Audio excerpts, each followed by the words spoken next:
It's July 21st. Call this meeting to order. Commissioner Holbrook, please open us in prayer. Sir.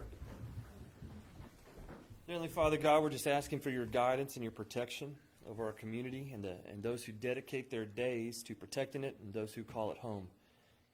Where storms are on the radar, God, we also know that you are the God who can calm the storm. So we just ask you to watch over us today, protect our emergency management teams and our first responders, and just watch over our families, Lord. You are the one who can do it. You are the only one. Be with us today. Give us guidance. Give us wisdom. In Jesus' name, amen. Let us stand and salute. I pledge allegiance to the flag of the United States of America and to the republic for which it stands, one nation, under God, indivisible, with liberty and justice for all. Thank you, Mike. Thanks, sir. Clerk, please call roll. Judge Cheney. Here. Commissioner Salisbury. Here. Commissioner Holbrook. Here. Commissioner Stapleton. Here. All right. Approval of minutes for July's meeting, July 9th. Get a motion in a second. So moved. Second. Any discussion? Clerk, will you please call roll? Commissioner Stapleton. Yes. Commissioner Holbrook. Yes. Commissioner Salisbury. Yes. Judge Cheney. Yes. Next, we'll move to the finance section. Approval of submitted bills and transfers. Can I get a motion in a second? So moved. Second. Any discussion? Clerk, will you please call roll? Commissioner Stapleton. Yes. Commissioner Holbrook. Yes. Commissioner Salisbury. Yes. Judge Cheney. Yes. Move to the general section. Second reading of data center moratorium. This is an ordinance imposing a 6-month moratorium on the construction, development, and operation of new data centers and data storage facilities within the jurisdiction of Boyd County, Kentucky. And this excludes the property at East Park Industrial Park. We'll get a motion in a second. So moved. Second. Any discussion? Clerk, will you please call roll? Commissioner Stapleton. Yes. Commissioner Holbrook. Yes. Commissioner Salisbury. Yes. Judge Cheney. Yes. Next, we'll move to approval of a social media policy. I'm going to let Mr. Pruitt discuss this. Yeah, so we don't have an official policy, and this is the meeting where we pass our admin code update this year, so I wanted to go ahead and have this put in. Just put together a little summary about it. The policy was developed to provide a clear expectation of how Boyd County communicates with the public through social media while protecting the county, our employees, and the constitutional rights of our citizens. We just made some provisions of, establishing one consistent standard for all county and social media policies, defining who may create, manage, and post on behalf of Boyd County, protecting confidential information, insurance compliance with the Kentucky Open Records and record retention laws, and establishing a legally sound comment moderation process that respects First Amendment rights while allowing the county to remove threats, spams, obscenities, and other prohibited content. So basically what we've been doing since we've been having the meetings online, but this just has a clear social media policy. Upon approval, we'll have that posted on the website today. So, but I wanted to present that to get that approved. All right, get a motion in a second. So moved. Second. Any discussion? Clerk, will you please call roll? Commissioner Stapleton. Yes. Commissioner Holbrook. Yes. Commissioner Salisbury. Yes. Judge Cheney. Yes. Next, we have approval of administrative code revisions. I'm also going to let Mr. Pruitt talk about this. So we do this every year. This is a part of the admin code, is to review it annually. Not a whole lot of changes this year, but we did add some more explanation in some of our lines. Sick leave upon separation, a new provision establishes that unused sick leave is not payable when employment ends, and you cannot move sick leave to other employees if you're leaving your job, just standard things. We've added all in-laws into bereavement leave. I feel like that's immediate family, so we just wanted to establish that. That's some highlights. We have addressed more of our compensation adjustments, so with COLA, so if you are an employee that gets hired in December, normally we do our COLA in January, you will have to work a full calendar year to receive the COLA. That was a discussion in our admin meeting, so we've put that in there for approval. Health insurance for new employees, we've talked about that, doing a 60-day window, because we do have some turnover in other departments, so before we do a lot of other work, let's make sure they're established before we move forward with that. We address some workplace romantic and personal relationships. That's just something that's never been put in the code. Sometimes those things happen. We just got guidelines on how that's addressed. And then we have some updates on our CDLs and the county vehicle accident testing requirements. So it's a little bit more spelled out. The admin code's always been kind of vague, so we're trying to get into the details so everybody's clear on what our policies are. We had some provisions for take-home vehicles, who has them, what the responsibility of that is, and then the social media part, what we just approved, that'll be added. So those are the highlights. Again, we'll have all the updates posted to the website upon approval. And if any questions, just let us know. And we'll get everything out to the employees like we do. They can review it and sign that they've seen it and for some of the changes. But that's the brunt of and all the changes will be highlighted in blue. So when they see the update, you'll see what we've amended. So I'll be seeking approval for that. Admin code's a whole lot thicker than it used to be.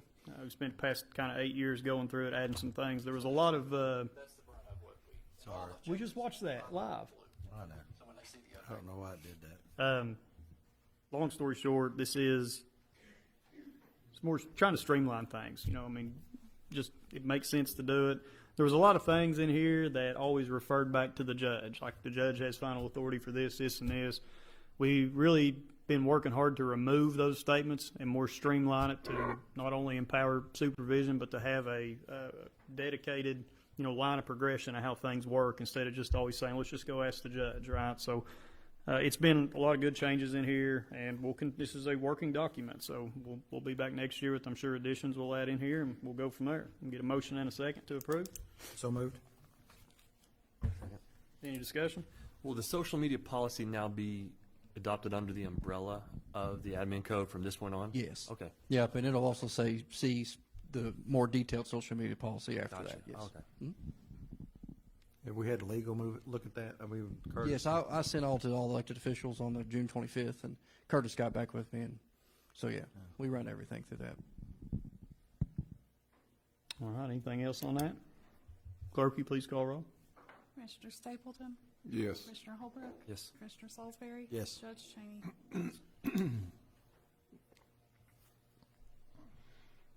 Next, we have Rush Off Road AML update.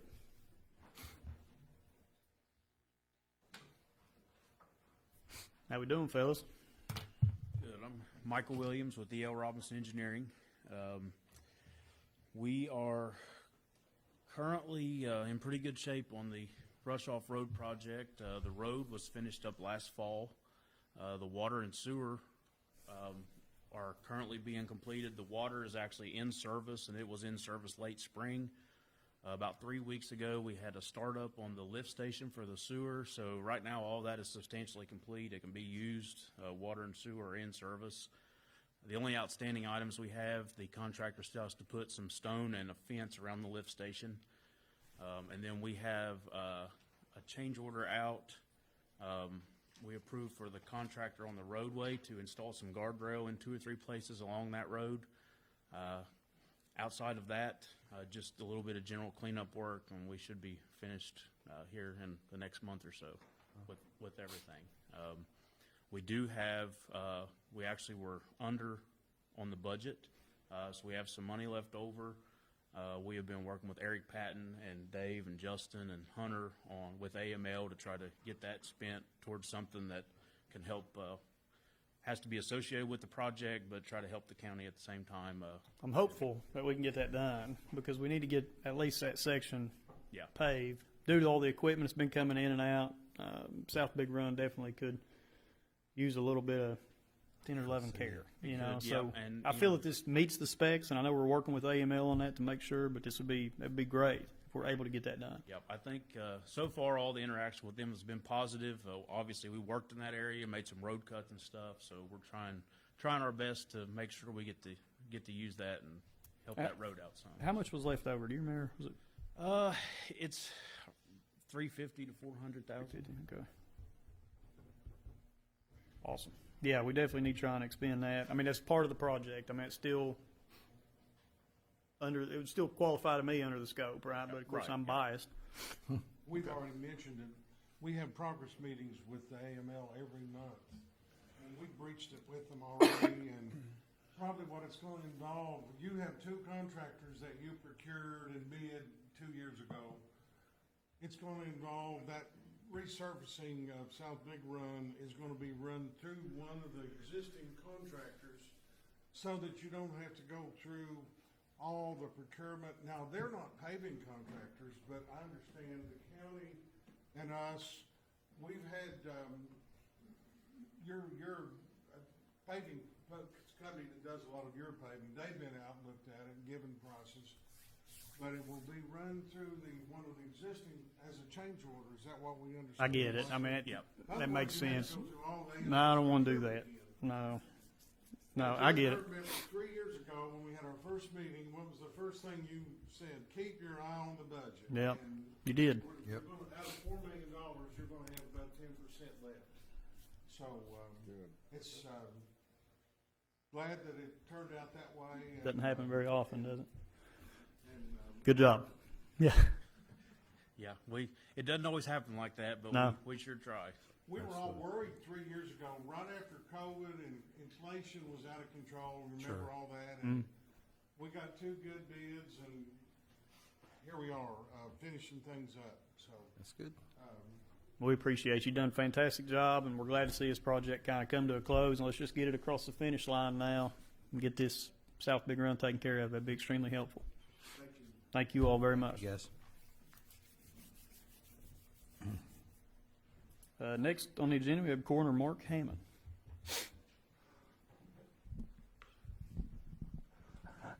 I just want to address the court today. I know I'm loud. I don't need this thing usually.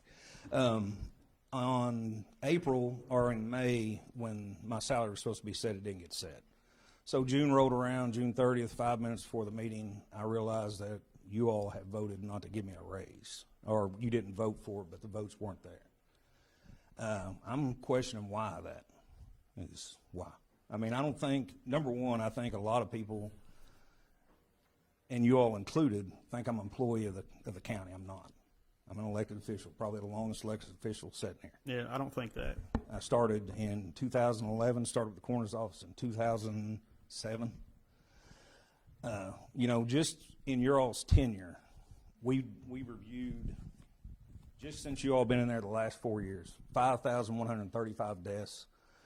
We did 1,069 investigations. We signed out 2,278 cremations, thousands of toxicologies.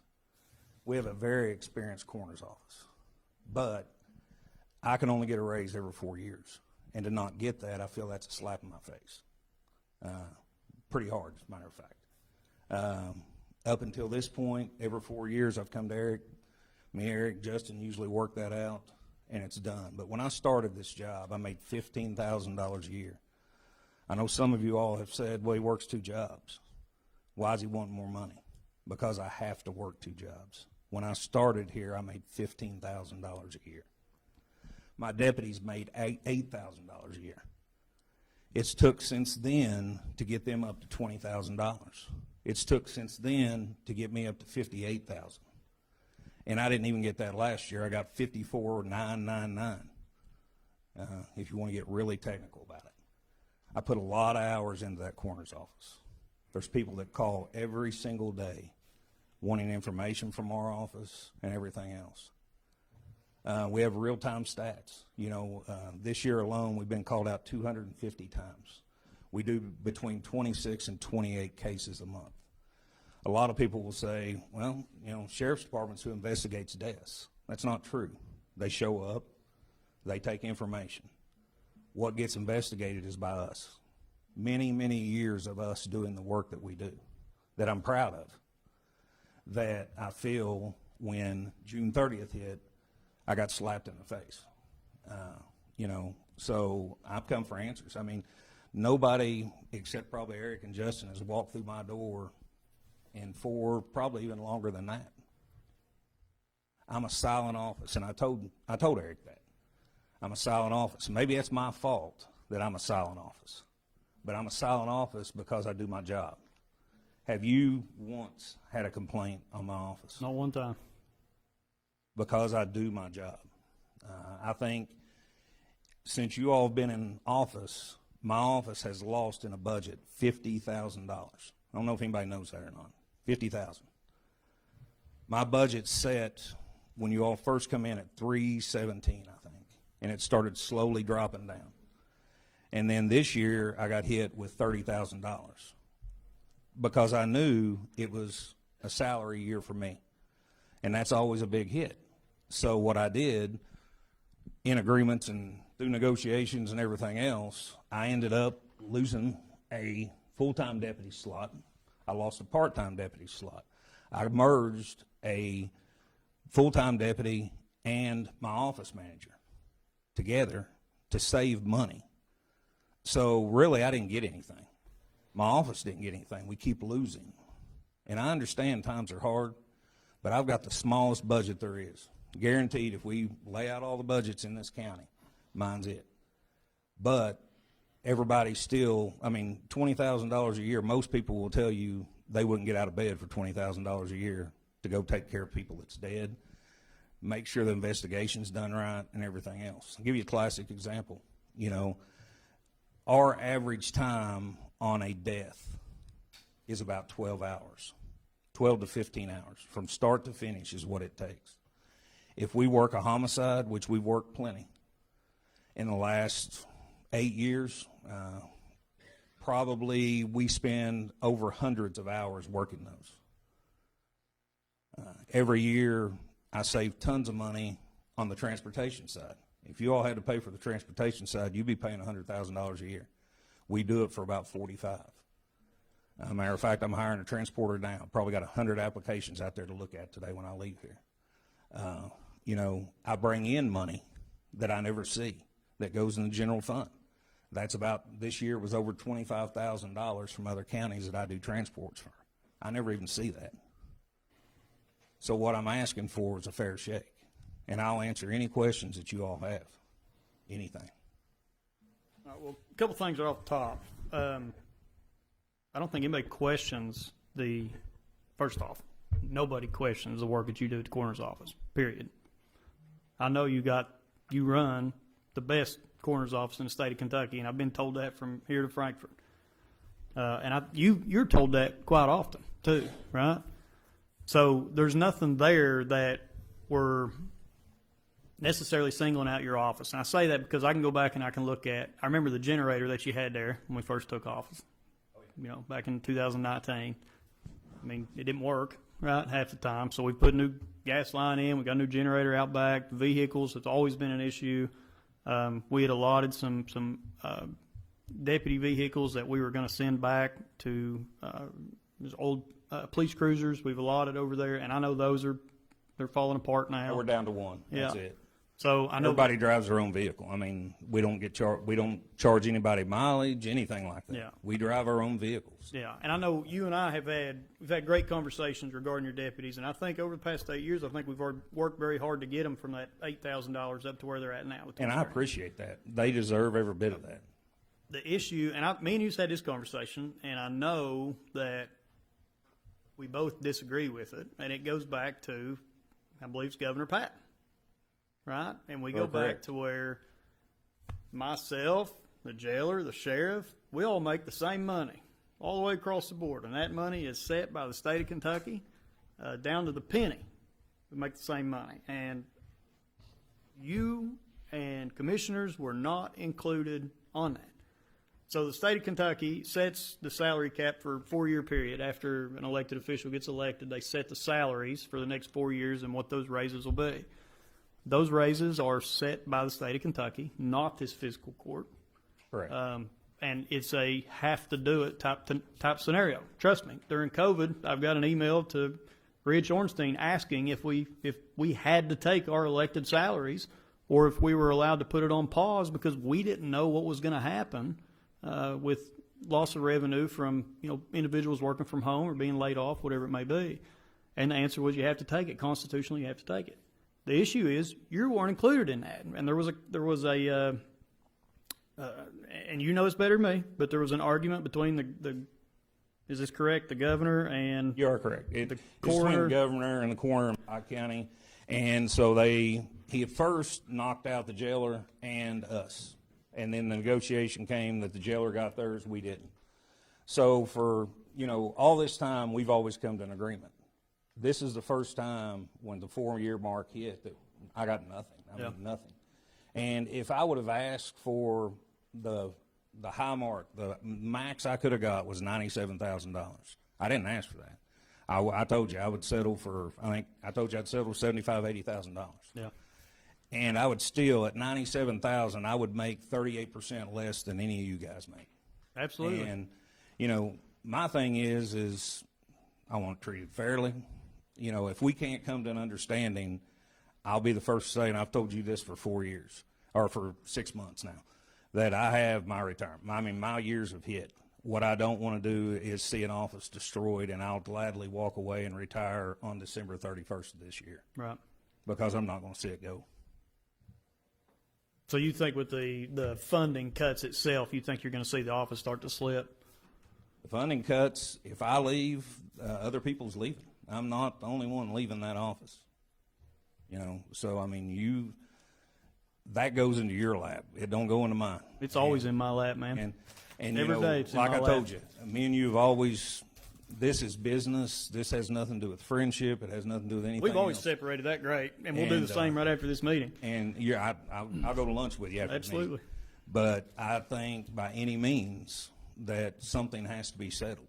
And it has to be settled for what my salary starts in January. So it's not only what has to be settled for you, but it's these guys that's up here too. Yeah, What by that is, and they I know didn't- you all don't want to have this conversation, but we're going to have it. We're gonna have it. Because Have that the issue that we conversation. have is the way that it's set up is just like this, it can only happen, the pay raises for the commissioners or for the coroner can only happen every 4 years, right? So it's on an election year, it's set up every 4 years, and the fiscal court has to vote on it. So they got to vote on their own raise, essentially. I would gladly make a motion to be able to get everybody where they need to be if I knew that we had it where we could pull from to make it happen. I brought everybody up in this room. Everybody sitting over there, it's an elected official. In 2025, we sat right there at that table for hours. And did I not say I need 1 year? I need 1 year to cut back as much as we can possibly cut back so we can get, due to forces that are outside of our control, I need 1 year that we can cut back to get back on track to where we can get back to normal in 26. And honestly, Did I give you that year? you've gave me the budget every single year. I've never gone out of my budget except And for we- transportation. Transportation, which is something that again is one of those items that's kind of outside of your control. right? Always give you what you ask for. So, and I don't disagree with that in any way, shape, or form. The issue is there are other things that we cannot control. And we've had that conversation, and it's on the agenda to have after this conversation in executive session. So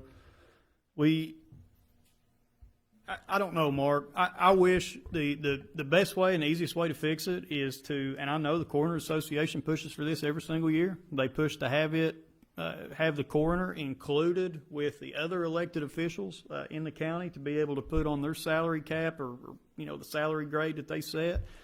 And I know every year the state seems to kick it out, and I have never got the answer as to why they do that.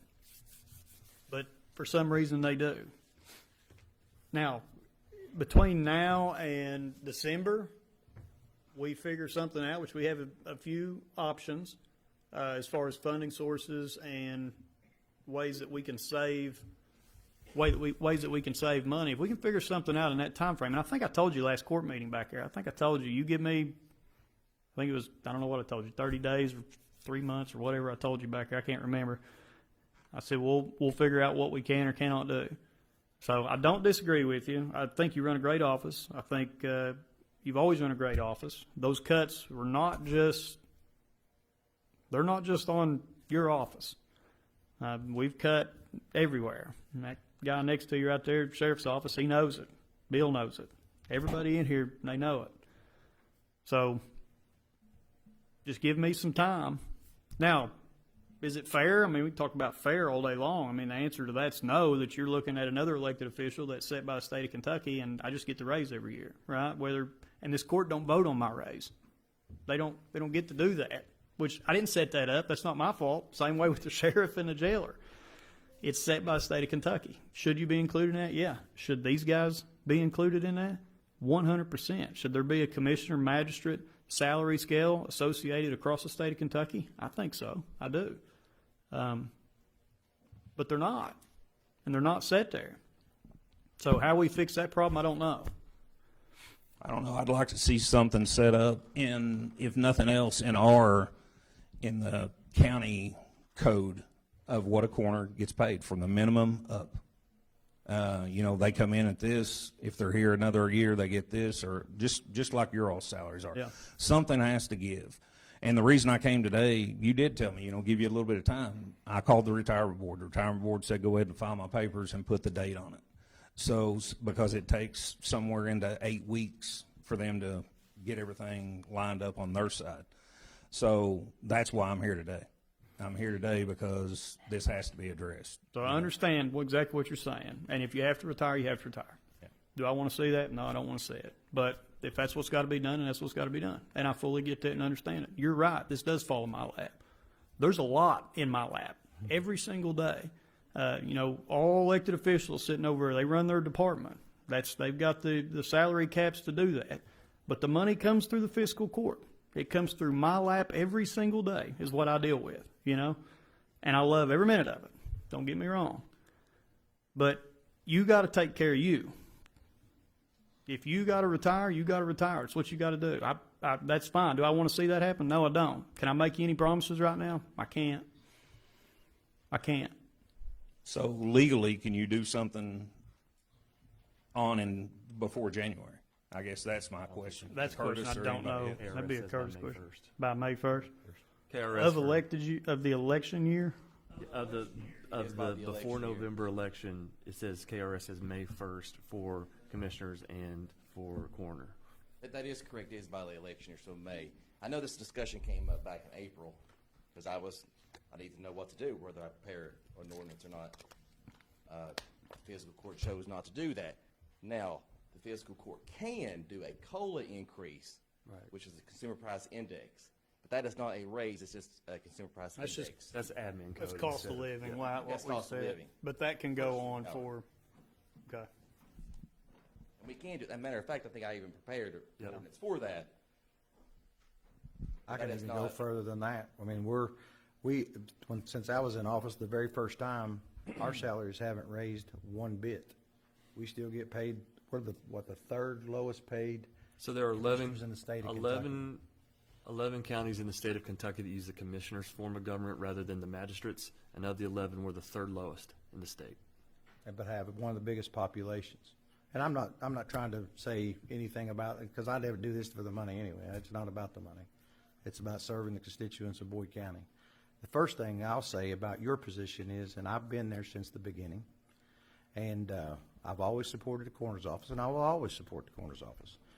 It used to be in the hands of the funeral homes. Yeah. If you'll remember with Mike Neal back 20 years ago. And Chris Stewart was the first person, God rest his soul, that took the coroner's office and made it a medical position. And I thought that was one of the best things we've ever done, to be perfectly honest with you. The transports all the way through. And then you took it after Chris did, and you've ran with it and done as good a job as anybody could have done. And we've talked about improvements that we'd like to see done, and maybe a regional office for autopsies, so forth, so on, to increase revenue sources and things like that. We've talked 100,000 times about different ways that coroner's office can grow. I think that if there was any way possible, I think this man would give you all the money that you ever wanted in your life, you know. But that's what came when Curtis called us about coming with to raise our salary where it should have been. If we're borrowing $3.5 million to secure a budget because of whatever reason, you know, we can blame it on whatever you want to. I mean, I'm not going to take a salary increase and vote on that and tell the constituents that I'm worth $36,000. And I'm not saying about you. I'm just talking about me personally at this court. You know, I would never do that. You know, I want to see that budget, you know, I want to see it fixed, you know, and we got to fix it. And, you know, and if fixing it involves your problem, then so be it. But, you know, that's the reason why we sit here is to make these hard decisions, and they're all hard. And that guy has it worse than anybody because he's the guy working the numbers as hard as he possibly can. So, you know, I just like I said, you've always had my support. You always will have my support. Every one of you have. Sheriff's office, jailers, every one of you. You guys work your tails off for the constituents of Boyd County. So we just need to see what we can do between now and November or December, and I'm not sure that we can even do it by then. except with the COLA, so. But I certainly don't want to go back to where we were with it in the funeral homes, I will say that. It's ironic to me, and how many times you heard me say this over the past, especially the past 2 years.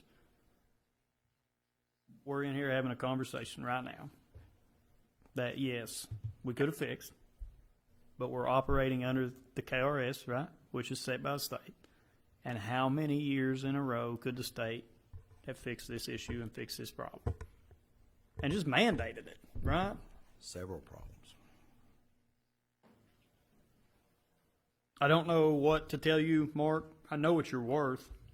I don't have any doubt about that. But I don't know, being after March, I don't know, or May, or whatever that date was, I don't know what to tell you.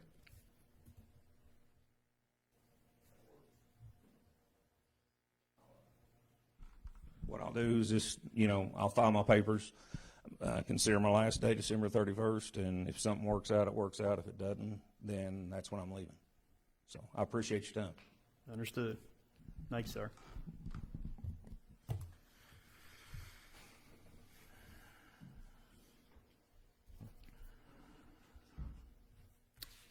Next, we'll move to executive session. This is a move that Boyd County Fiscal Court enter executive session for the purpose of discussing proposed litigation involving the county and KRS 61.810 personnel.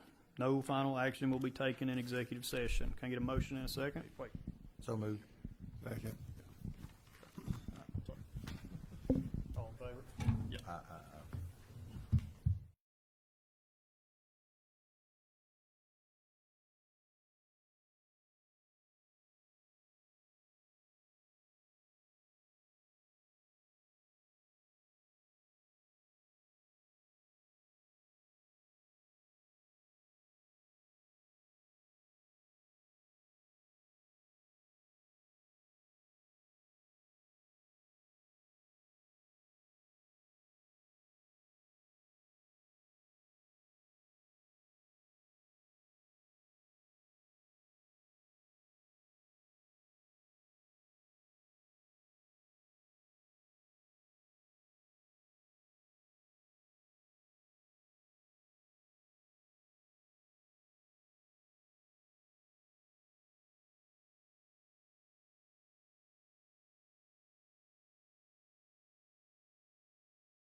It's okay.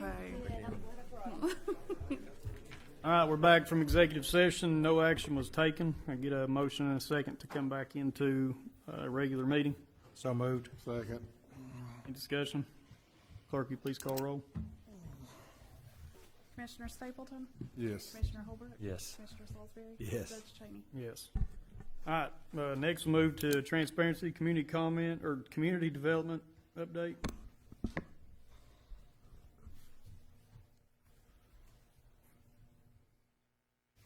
Okay, so first thing is just saying thank you to everybody for Fun in the Sun this past week. We had probably around 1,000 people again, and it was a lot of fun. So huge thank you to all of our sponsors, our volunteers, everybody that plays a role in it. It takes a crew. So a huge thank you to everybody for that. And then just kind of a save the date reminder. We haven't put anything out about this yet, but the fall hayride will be on November 1st. So you might want to pencil it in. I'll get everything posted on Facebook pretty soon. So save the date for the hayride, and we'll need lots of volunteers and all that good stuff for that as well. So if you're interested, please let me know, and we'll go from there. So thanks you. Thank you very much. All right, next we have Northeast Kentucky Chamber Backpack Program. Sorry, I should have moved all this up. That was my You're fault. okay, because I'm going to say while you all were in your session, a lot of your members who were out here with me took backpack cards, and I got a lot of them out. And Misty, who had to leave, went over to the courthouse across the street and got a lot of them from there too. So she was doing a great job. Thank you all for having me here today. I am with the Young Professional Association's Backpack Program. I'm the chair. And what we do is we work in tandem with Boyd County and Greenup County schools and their family resource coordinators to supply backpacks and outfit, shoes, and supplies to students within their schools. The family resource coordinators will speak with the families. They then collect a list of students in need, and then they provide the Chamber's office and the YPA backpack program with those cards, and we take out, we're kind of like the middleman for all of it. We distribute them out to the individuals, churches, any businesses, organizations that want to contribute, and I'm the one with Sydney and Samantha and some other people from the Chambers who make sure that all of those cards are fulfilled. Last year, we were successful with fulfilling almost 400 backpacks, so I thought it would be great to double our efforts this year, because working as a school counselor at Boyd County and Ponderosa Elementary, I know that it is 25 students per school, which is what we did last year, is not enough. So we upped it to 50. Unfortunately, we have not had the same support as we did last year, and we still have about 400 students that we need to provide backpacks for. So last week I went to the Greenup County Fiscal Court to talk to them, because we are with both counties, and thankfully through the recording that they have of their meeting, there were community members who reached out, and I was hoping to have the same thing happen here, just to promote this and let people know what we are doing, and that it's not just for businesses. Individuals can sponsor a child, and it's kind of like what you would see with a Christmas sponsorship. You get a card. The card has a pant size, a shoe size, a shirt size, and then a list of school supplies that that school requests for the grade level. And then from there, you will fill those cards with a backpack. If any of you from here take a card, Miss Casey is collecting those for us, so it makes it a little easier. You all have like a location, a dropping point. But anyone else who wants to take one throughout the community, they can bring it back to the Chamber's office. Then we ensure that those get back to the family resource coordinators of each school, and they set up their own distribution to their families and students. So I wanted to just put that out there. And if anyone is interested, I have flyers here that I can pass out to you all. We have been sharing things on social media with my contact information and Sydney's contact information so you can get in touch with us if you want to support. We do have some monetary donations that we will utilize from the Chamber's office to fulfill some of those backpacks, but there's not enough for 400. So we're trying to just fill that deficit at this moment. Our cutoff, we try to get everything in the first week of August. Fairview schools have been fully supported, which is a blessing because they're the first school to start back. They are August 7th. But Ashland and Russell have not been fully supported, and their start back dates August 11th and August 12th. So we want to try and get everything to the Chamber's office and back to the schools before the first day of school. But I have seen the success of this program and working with schools and students firsthand, how much it can just make them smile walking in on that first day with a backpack full of supplies, even if it's the tissues and the Clorox wipes, and they get to give it to their teacher, and they get to be a part of that community on day one and not feel like an outcast or like they don't belong. And it's just, it's empowering to see. It's impactful. It helps their parents feel better about starting off that first day when we want all of them to come in with smiles on their face. It can be scary anyway. So that's what this program is for. I thank you for letting me speak today. Hopefully we are able to have some more people just be aware of it and reach out and continue to contribute. This is awesome. Thank you very much. You're It was a great welcome. time. Heather, I don't know, this might be a resource for you. I played in Golf Scramble this weekend for Shoes for Kids. Okay. It was sponsored by Oak Street Chapel in Flatwoods. They raised some around 40. So they started just for Greenup County kids doing shoes and stuff like that. They go all the way to Tennessee now. Okay. So I mean, if they have that, it's just shoes, but I mean, if they're able to Fulfill the shoes. exactly That to would help eliminate the cost. Absolutely. I've got a contact. I can say I'll send you this because I got Okay. your phone number, and I'll send you this contact information. That would be perfect. Thank you. And Yep. that's another thing. We have some businesses who will take one or two cards and then they all go in together and contribute. Because we do average out the cost of a card can be anywhere from 100 to 150. And it sounds like a lot, but when you are buying the supplies that are requested plus an outfit and a pair of shoes, we don't want anyone to be overwhelmed. So we average it to that price. It could be less. It just depends on how good you are at shopping, I would say, too.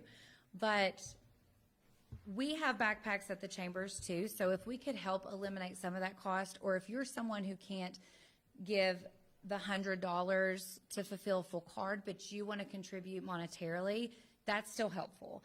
It doesn't matter what you give or how you give. It's just as long as we can try and work together to fulfill these cards as a community. So any donation, any support is appreciated. But we do, the thing I love the most about this program too is we are working right alongside the family resource coordinators who are connecting with their families. They know the ones that are in the most need, and they are having them come sign up. Then they distribute it to the families so that backpacks are going right in the hands of the students who are needing it. We take some tags off. We mark through things. Like, it just allows the integrity of the program and everything to run effectively and efficiently.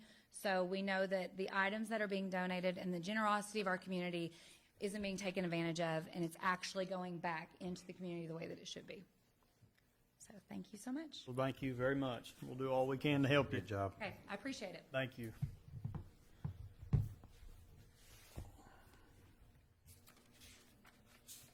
Next, we'll move to community comment. I don't think anybody's here. New business, commissioners. Don't have anything? All right. Next meeting will be August 11th, I believe. We'll see you then. Can I get a motion in a second to adjourn? So moved. Second. All right. Thank you.